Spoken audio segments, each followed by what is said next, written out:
পেজগুলো আমার না, আসলে আমি অন্য কোনো প্রসঙ্গে আপাতত যাইতে চাচ্ছি না। যেগুলো যারা করতেছে, যারা আমাকে বিব্রত করতেছে নানানভাবে, আমি যেগুলোর সাথে জড়িত না, তাদের যেন উচিত শাস্তি হয়। নানা রকম সরকার বিরোধী পোস্ট, তারপরে উস্কানিমূলক পোস্ট, এই সম্প্রতি আন্দোলন হয়ে গেল, যারা এইসব করতেছে তাদের বিরুদ্ধে কিভাবে আইনি পদক্ষেপ নেওয়া যায় সে ব্যাপারে আমি কথা বলতে আসছি।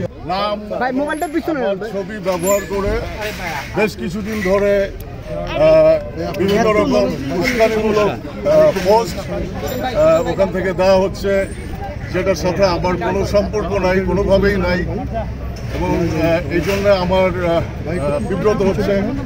যারা আমাকে ভালো করে চেনে, যারা আমাকে আমার অ্যাক্টিভিটি সম্পর্কে, বিশেষ করে আমার লেখালেখি, আমার অ্যাক্টিং, আমার জীবনযাপনের ধরন সম্পর্কে যারা ডিটেলে জানে, তারা ছাড়া অধিকাংশই কনফিউজ হচ্ছে যে এটা আমার পেজ। আসলে আমার পেজ একটা পেজ, সেটা আসলে সেটা আমার অ্যাক্টিভিটি, ওখানে আমি মাঝে মাঝে জানাই। সেটা আমার খাবার দাবার সংক্রান্ত, আমার কাজ সংক্রান্ত, এবং আমার জীবনযাপন সংক্রান্ত, এবং বিভিন্ন রকম লেখা, বিশেষ করে কবিতা আর কি, আমি মাঝে মাঝে ভিডিও করে দিই।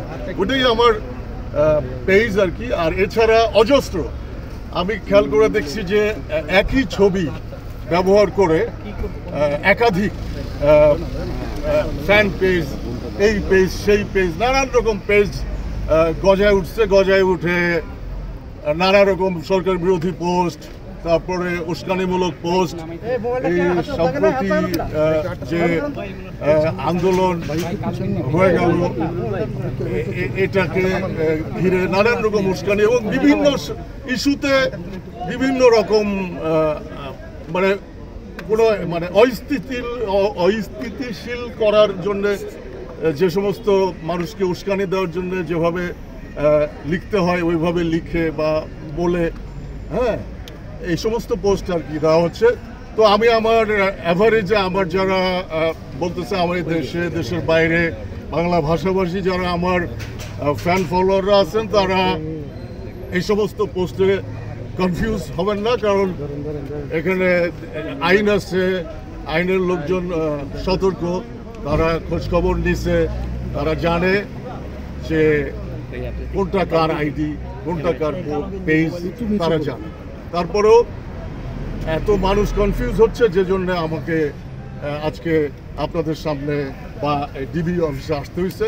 ডিবি অফিসে আসছি আনন্দ সাহেবের সাথে কথা বলতে, যে যারা এইসব করতেছে তাদের বিরুদ্ধে কিভাবে আইনি পদক্ষেপ নেওয়া যায় সে ব্যাপারে আমি কথা বলতে আসছি। এতদিন আসতে পারি নাই, কারণ এতদিন ছিল, নানা রকম শাটডাউন ছিল, তারপরে কারফিউ ছিল, নানা একটু অস্থিতিশীলতা ছিল, এবং মুভ করা যাচ্ছিল না কোথাও, এই জন্য আসতে পারি নাই। এই জন্য আজকে স্বাভাবিক হয়েছে, এই জন্য আমি আজকে আসছি, ওনার সাথে কথা বললাম। যেগুলো যারা করতেছে, যারা আমাকে বিব্রত করতেছে নানানভাবে, আমি যেগুলোর সাথে জড়িত না, তাদের যেন উচিত শাস্তি হয়। এখানে যেটা বলতে আসছি সেটা হচ্ছে পেজগুলো আমার না, আসলে আমি অন্য কোনো প্রসঙ্গে আপাতত যাইতে চাচ্ছি না।